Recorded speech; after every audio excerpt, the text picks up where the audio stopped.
Manchester United kembali kalah di rumahnya sendiri. Kali ini dari Galatasaray di Liga Champions. Pagi yang kelabu pun menyelimuti fans United di seluruh dunia.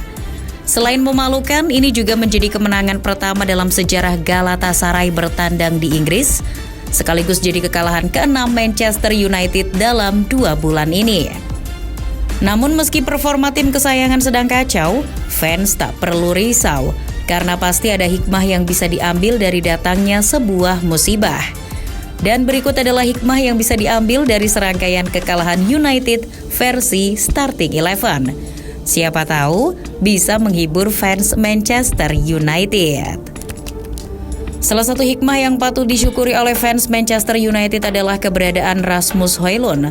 Meski timnya tidak sedang dalam performa terbaik, Højlund terlihat menunjukkan perkembangan positif.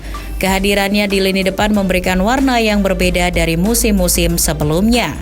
Sebetulnya, dampak positif dari adanya Højlund sudah terasa sejak laga debutnya melawan Arsenal. Masuk menggantikan Anthony Martial di babak kedua, Højlund langsung membuat United terlihat lebih kreatif dan berbahaya dalam membongkar pertahanan lawan. Itu bisa dilihat ketika Højlund terlibat dalam membangun serangan balik yang membuahkan gol Alejandro Garnacho. Meskipun pada akhirnya dianulir, bek heel sederhana pemain 20 tahun itu berhasil membongkar pertahanan meriam London. Pergerakannya di lini depan juga sering merepotkan bek lawan. Højlund bukan striker yang malas, pergerakan dengan atau tanpa bolanya mampu menarik beberapa pemain bertahan untuk menciptakan ruang bagi rekan satu timnya. Sesekali ia juga menciptakan peluang untuk rekannya. Lantas bagaimana soal urusan mencetak gol?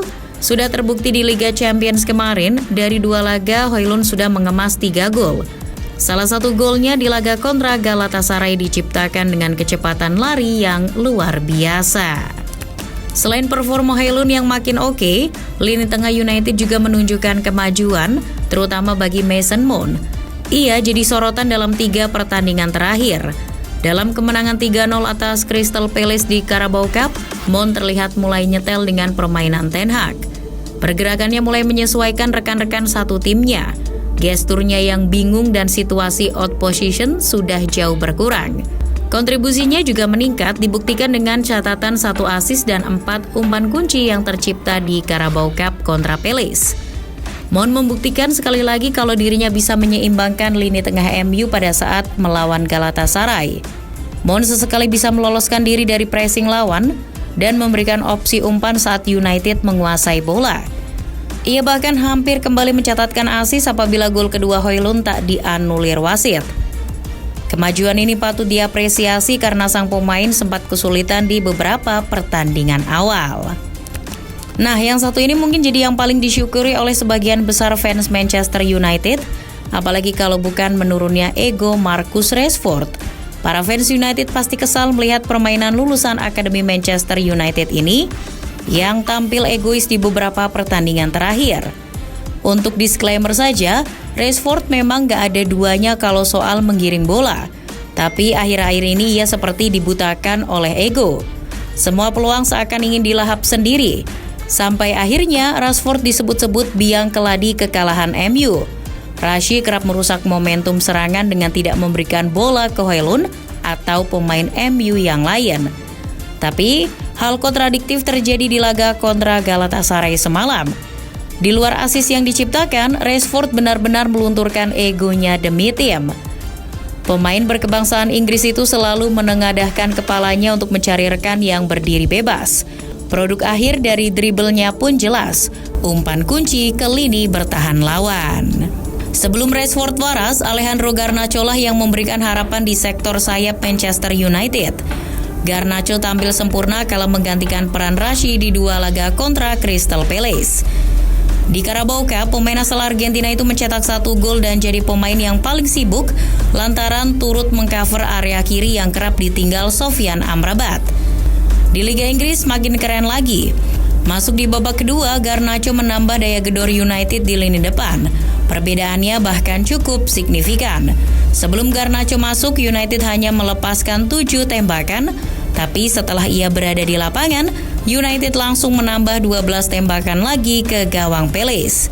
Seakan tak mau kalah dengan Garnacho, Hannibal Mejbri pun mulai menunjukkan kelasnya. Pemain asal Tunisia ini menunjukkan apa itu kerja keras dan pantang menyerah. Sama halnya dengan Garnacho, Hannibal seperti tak mempunyai rasa lelah untuk terus berlari mengejar bola. Apabila melihat performa keduanya dalam beberapa pertandingan terakhir, tampaknya mereka layak untuk mendapat menit bermain yang lebih. Untuk lini belakang tak banyak yang bisa dikomentari, pertahanan United ya masih gitu-gitu aja. Ceroboh dan sering kecolongan oleh pergerakan tanpa bola pemain lawan. Tapi ada satu yang patut mendapat perhatian lebih, ia adalah Sofyan Amrabat. Iya, doi emang bukan back, tapi dalam 3 pertandingan terakhir, Amrabat selalu diturunkan sebagai back kiri. Perlu diketahui United memang tengah mengalami krisis back kiri. Pemain andalan Ten Hag, Luke Shaw masih harus menjalani perawatan untuk memulihkan cederanya. Tyrell Malacia dan Sergio Reguilon yang diharapkan jadi backup pun ikutan cedera. Alhasil, Amrabat pula yang harus dikorbankan.